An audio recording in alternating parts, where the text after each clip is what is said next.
I'm in Ouray, Colorado. Got my buddy here. Got a little time to kill, so let's see what cool cars we can find.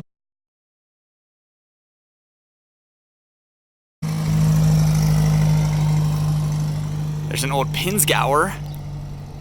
I'll have to go exploring in the mountains somewhere. This is interesting. What we have is a TJ Wrangler that has had rear doors added and a truck bed. So this is almost a TJ Gladiator, if you will.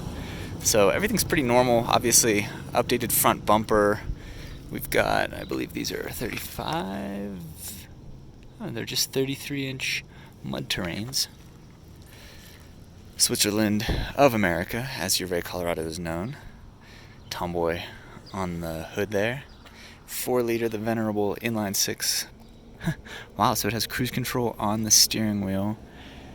Standard automatic transmission. Let's take a look at the back. So look at that. Yeah, you've got aftermarket chairs, obviously, and aftermarket center console because there was no 4-door TJ. Wow. NAS Defender 110. Wow. Georgia plates. Man. This is the place to be standing, I guess. Across the way, there's an old Scirocco that we'll take a look at. But yes, this thing has a truck bed underneath the tonneau cover here. Wish I could look at it. Rear window, it's pretty upright. Clearly an aftermarket conversion, obviously. But also just proportions are a little bit off. I guess it's got a roll cage underneath there still. I'd like to see it with the canvas top off. So you go Jeep capital of the world, Switzerland of America, Ouray, Colorado. So this is a 1988 Volkswagen Scirocco 16 valve, which I believe was the highest performance variant offered, and it was the rarest, and thus is now the most desirable. This one's obviously had some modifications, tastefully done. H&R springs, I imagine. Okay, Carmen badge right there. 5-speed manual, really pretty clean, I guess. Got the old school sunroof that's not made out of glass. Black spoiler on the back, Borla exhaust.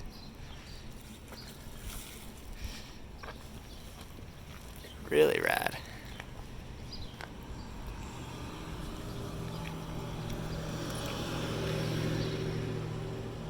Here's an original Jeep J10 Gladiator. Not sure what year it is.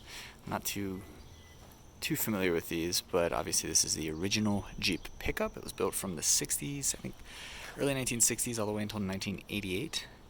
This one is being used for San Juan scenic Jeep tours where they take you up into those mountains, or those mountains, or those mountains, into some crazy places like Yankee Boy Basin, the Alpine Loop. There's all kinds of cool things. But this one, it's kind of funny to see one of these being used for tours. I can't imagine it's the most efficient or most comfortable vehicle out there. But it sure does fit the aesthetic. You can see the old school front end from when the original, I don't know, I guess the original Wagoneer, I think it was conceived by Kaiser, but you can see, so they used to use both headlight spaces, and then you can see the makings of the trapezoidal grille left behind in there. Yeah, they just opted to leave the basic body the same and then slap a grille over the front of it to facelift these things. There's a couple pretty interesting articles online that show that in greater detail. But yeah, a little product planning trick there from Kaiser and AMC back in the day. That's really interesting. I never noticed how prominent it was. And you can see that the original color for this thing, I guess, was red, unless that's just rust proofing. But yeah, it's kind of a modern front end, well, modernized front end slapped just directly on top of an old one.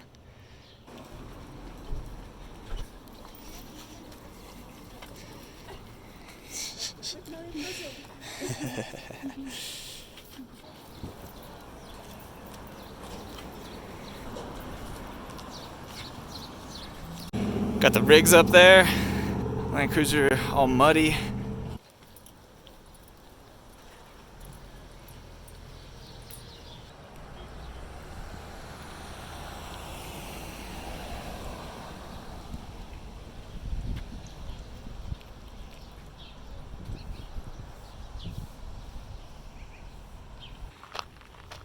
here's the Pinzgauer.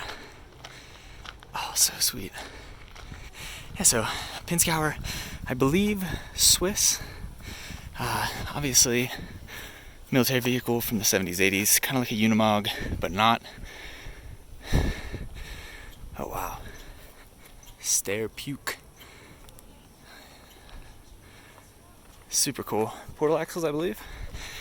Yep, so you can see how the CV axles sit up higher in the hub. They don't go directly into the middle, but they sit up higher and through a series of gears. They connect with the wheel and they allow for greater ground clearance. So look at that, man, skid plates. Whew, not a solid front axle. Let's see. Not a solid rear axle either, it doesn't look like. I may be wrong.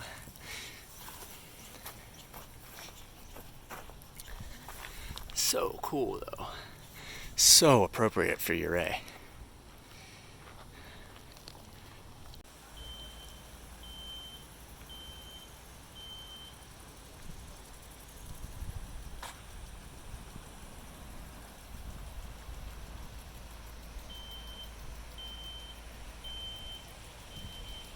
And here, in what I think will be our last one, is a Volkswagen Type 2 Doka.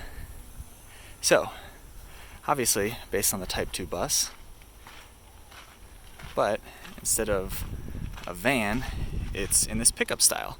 What's really unique about these is that they're still rear-engined. So the truck bed sits up really high. I mean, it sits up probably, well, right about there, because it still has the engine underneath. And then they all came with these latches that would allow you to fold down the sides of the bed and turn this into a flat bed, which made it pretty functional. Of course, you have to get over the fact that these things had like 80 horsepower and are now, 50 years old? I'm not sure if they were ever sold in the US. I'll take a look at the speedometer in a moment to see if it's in miles per hour. But I'm not so sure they were sold here. So you do get a second door, which is kind of funny. Oh, and a second row bench seat. I'm not sure it would be very comfortable. Manual transmission, pretty clean inside. Hula girl on the dashboard. Roof basket up top. Super functional. Let's see. So the speedometer is in kilometers per hour, so I will assume that this is a European import, most likely. Although it could be South African. Oh no, I guess it wouldn't be South African. It's left-hand drive, so we know it's likely from a European country. Volkswagen Audi stamp in the glass there. Grand Lake, Colorado, and Sierra Club stickers in the back window, and this nice little roof frame. So yeah, super functional, especially for running around Ouray.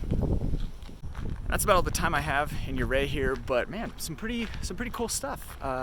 Usually in any of these mountain towns, it's pretty much my aesthetic to a T. So it's always common to see cool things. But I'm pretty content. A Pinzgauer, a Doka, a TJ pickup conversion, a Scirocco, quite the assortment today. Very happy with our findings here in Ouray, Colorado.